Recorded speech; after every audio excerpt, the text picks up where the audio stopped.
അസ്സലാമു അലൈക്കും വറഹ്മത്തുള്ളാഹി. രണ്ടാം ക്ലാസ്സിലെ ലിസാനുൽ ഖുർആനിൻ്റെ ഒന്നാമത്തെ പാഠത്തിൻ്റെ ക്ലാസ്സാണ്. അദ്ദർസുൽ അവ്വലു, ഒന്നാമത്തെ പാഠം. അനദാരിസുൻ, ഞാൻ വിദ്യാർത്ഥിയാണ് അല്ലെങ്കിൽ ഞാൻ പഠിക്കുന്നവനാണ്. ഈ പാഠത്തിൽ കാര്യമായിട്ട് പഠിക്കാനുള്ളത് അന എന്നുള്ള വാക്കാണ്. അന എന്നുള്ളതിൻ്റെ അർത്ഥം ഞാൻ. അന അർനബുൻ, ഞാൻ മുയലാണ്. അർണബ് എന്ന് പറഞ്ഞാൽ മുയൽ. അന അനാനാസുൻ, ഞാൻ പൈനാപ്പിളാണ്. അനാനാസ് എന്ന് പറഞ്ഞാൽ പൈനാപ്പിൾ അല്ലെങ്കിൽ കൈതച്ചക്ക എന്നും ചില ഭാഗങ്ങളിൽ ഉപയോഗിക്കും. അന മൗസുൻ, ഞാൻ വാഴപ്പഴമാണ്. അന സിഞ്ചാബുൻ, ഞാൻ അണ്ണാനാണ്. സിഞ്ചാബ് എന്ന് പറഞ്ഞാൽ അണ്ണാൻ. അടുത്തത് അന ഉസ്താദുൻ, ഞാൻ ഉസ്താദാണ്. അന ദാരിസുൻ, ഞാൻ വിദ്യാർത്ഥിയാണ് അല്ലെങ്കിൽ ഞാൻ പഠിക്കുന്നവനാണ്. അന ദാരിസത്തുൻ, ഞാൻ വിദ്യാർത്ഥിനിയാണ് അല്ലെങ്കിൽ ഞാൻ പഠിക്കുന്നവളാണ്. അന സഹ്റത്തുൻ, ഞാൻ പൂവാണ് അല്ലെങ്കിൽ ഞാൻ പുഷ്പമാണ്. അടുത്ത തദ്രീബാത്ത്. ഹയ്യാ നഖ്റഉ, നമുക്ക് വായിക്കാം. ഒന്ന്, അന ബാസിമുൻ, ഞാൻ ബാസിമാണ്. ബാസിം എന്നുള്ളൊരു കുട്ടിൻ്റെ പേരാണ്. അപ്പോൾ അന ബാസിമുൻ, ഞാൻ ബാസിമാണ്. അന ലുബിന, ഞാൻ ലുബിനയാണ്, ഒരു പെൺകുട്ടിൻ്റെ പേരാണ്. അപ്പോൾ പുല്ലിംഗമാണെങ്കിലും സ്ത്രീലിംഗമാണെങ്കിലും ആണിനാണെങ്കിലും പെണ്ണിനാണെങ്കിലും അന എന്നുള്ളതാണ് ഉപയോഗിക്കുക. അന എന്നുള്ളത് ആണിന് ഉപയോഗിക്കും, പെണ്ണിന് ഉപയോഗിക്കും. അടുത്ത് അന ദാരിസുൻ, ഞാൻ വിദ്യാർത്ഥിയാണ്. അന ദാരിസത്തുൻ, ഞാൻ വിദ്യാർത്ഥിനിയാണ്. ഇവിടെ എങ്ങനെ ഉദാഹരണങ്ങൾ കൊടുക്കാനുള്ള കാരണം പുല്ലിംഗത്തിനും സ്ത്രീലിംഗത്തിനും അന എന്ന് തന്നെയാണ് ഉപയോഗിക്കുക എന്ന് അറിയിക്കാൻ വേണ്ടിയിട്ടാണ്.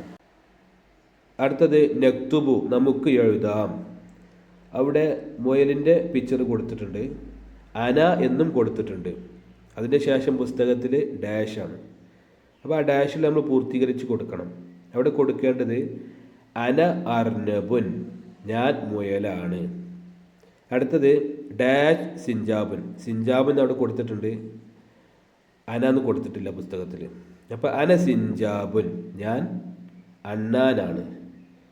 അടുത്തത് വാഴപ്പഴത്തിൻ്റെ പിക്ചർ മാത്രമേ ഉള്ളൂ, ഒന്നും പുസ്തകത്തിൽ കൊടുത്തിട്ടില്ല. അപ്പോൾ അവിടെ എഴുതണം അന മൗസുൻ, ഞാൻ വാഴപ്പഴമാണ്. അടുത്തത് അങ്ങനെ തന്നെയാണ്. പൈനാപ്പിളിൻ്റെ പിക്ചർ മാത്രം കൊടുത്തിട്ടുള്ളൂ, അവിടെ ഒന്നും എഴുതി കൊടുത്തിട്ടില്ല പുസ്തകത്തിൽ. അവിടെ കൊടുക്കണം അന അനാനാസുൻ, ഞാൻ പൈനാപ്പിളാണ്. ഇങ്ങനെയായിരിക്കും പരീക്ഷയ്ക്കുണ്ടാവുക. പിക്ചർ കൊടുക്കും, പിന്നെ ഒന്നെങ്കിൽ അന എന്നുള്ള ആ ദമീറിൻ്റെ അവിടെ ഡാഷ് കൊടുക്കും, അല്ലെങ്കിൽ ആ പിക്ചറിൻ്റെ അവിടെ പിക്ചർ എന്താണോ അത് എഴുതി കൊടുക്കാനുള്ള ഡാഷ് ഉണ്ടാകും. ഇങ്ങനെയാണ് പരീക്ഷയ്ക്കുണ്ടാവുക. പിന്നെ അദബ് പബ്ലിക്കേഷന് വാർഷിക പരീക്ഷയുടെ ഒരു ക്വസ്റ്റ്യൻ പേപ്പർ പുസ്തകം തയ്യാറാക്കിയിട്ടുണ്ട്. ഓരോ വിഷയത്തിലും 8 ക്വസ്റ്റ്യൻ പേപ്പർ വീതം, അതായത് ലിസാനുൽ ഖുർആനിൽ 8 ക്വസ്റ്റ്യൻ പേപ്പർ ഉണ്ടാവും. 50 മാർക്കിൻ്റെ 8 ക്വസ്റ്റ്യൻ പേപ്പർ, ഫിഖ്ഹിൽ 50 മാർക്കിൻ്റെ 8 ക്വസ്റ്റ്യൻ പേപ്പർ, ദുറൂസിൽ 50 മാർക്കിൻ്റെ 8 ക്വസ്റ്റ്യൻ പേപ്പർ, അഖീദയിൽ 50 മാർക്കിൻ്റെ 8 ക്വസ്റ്റ്യൻ പേപ്പർ, അങ്ങനെ എല്ലാ വിഷയത്തിലും 8 ക്വസ്റ്റ്യൻ പേപ്പർ ഉണ്ടാകും. Total 32 question paper. അപ്പോൾ ടോട്ടൽ 64 68 പേജ് ഉണ്ടാകും. അങ്ങനത്തെ ഒരു പുസ്തകം തയ്യാറാക്കിയിട്ടുണ്ട്. ആ പുസ്തകം കറക്റ്റായിട്ട് അറ്റൻഡ് ചെയ്യുകയാണെങ്കിൽ കുട്ടികൾക്ക് ഉഷാറായിട്ട് പരീക്ഷ എഴുതാൻ കഴിയും. അതുപോലത്തെ നല്ല മാർക്കും നേടാം. ആവശ്യമുള്ളവർ അറിയിക്കുക. ഞാൻ ഫസ്റ്റ് കമൻ്റായിട്ട് എൻ്റെ വാട്സപ്പ് നമ്പർ കൊടുക്കാം, ആവശ്യമുള്ളവർ അറിയിക്കുക. അതിൻ്റെ വില വരുന്നത് 50 രൂപയാണ്. തപാൽ വഴിയും അയച്ചു കൊടുക്കുന്നതാണ്.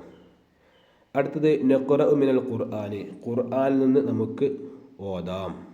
നമുക്ക് ഓതാനുള്ളതാണ്, അർത്ഥമോ കാര്യങ്ങളോ ഒന്നും എഴുതണ്ട. വ അന മിനൽ മുസ്ലിമീൻ, അത് ഓതാനുള്ളതാണ്. അതിൻ്റെ അർത്ഥം വരുന്നത് ഞാൻ മുസ്ലിമീങ്ങളിൽ പെട്ടവനാണ്. വല അന ആബിദും മാ അബത്തും, നിങ്ങൾ ആരാധിക്കുന്നതിനെ ഞാൻ ആരാധിക്കുന്നില്ല. ഈ 2 ആയത്തിലും അന എന്നുള്ള വാക്ക് വന്നു. അതുകൊണ്ട് ഖുർആൻ്റെ ആയത്ത് എഴുതിയെന്ന് മാത്രം. അതിൻ്റെ അർത്ഥമോ കാര്യങ്ങളോ ഒന്നും എഴുതേണ്ടതില്ല. അടുത്ത ഹയ്യ നൻസഖ്, പകർത്തി എഴുതാനാണ്. നമുക്ക് പകർത്തി എഴുതാം. അന എന്നുള്ളത് പകർത്തി എഴുതാനുള്ളതാണ്. ഇതോടുകൂടി ഒന്നാമത്തെ പാഠം കഴിഞ്ഞു. അല്ലാഹു സുബ്ഹാനഹു വ തആല നമ്മുടെ മക്കൾക്കെല്ലാം നാഫിഅ ഇൽമ് പ്രദാനം ചെയ്യട്ടെ. എന്തെങ്കിലും ഡൗട്ട് ഉണ്ടെങ്കിൽ കമൻറ്റിൽ അറിയിക്കുക. എല്ലാവരും സപ്പോർട്ട് ചെയ്യുക. അസ്സലാമു അലൈക്കും വറഹ്മത്തുള്ളാഹി.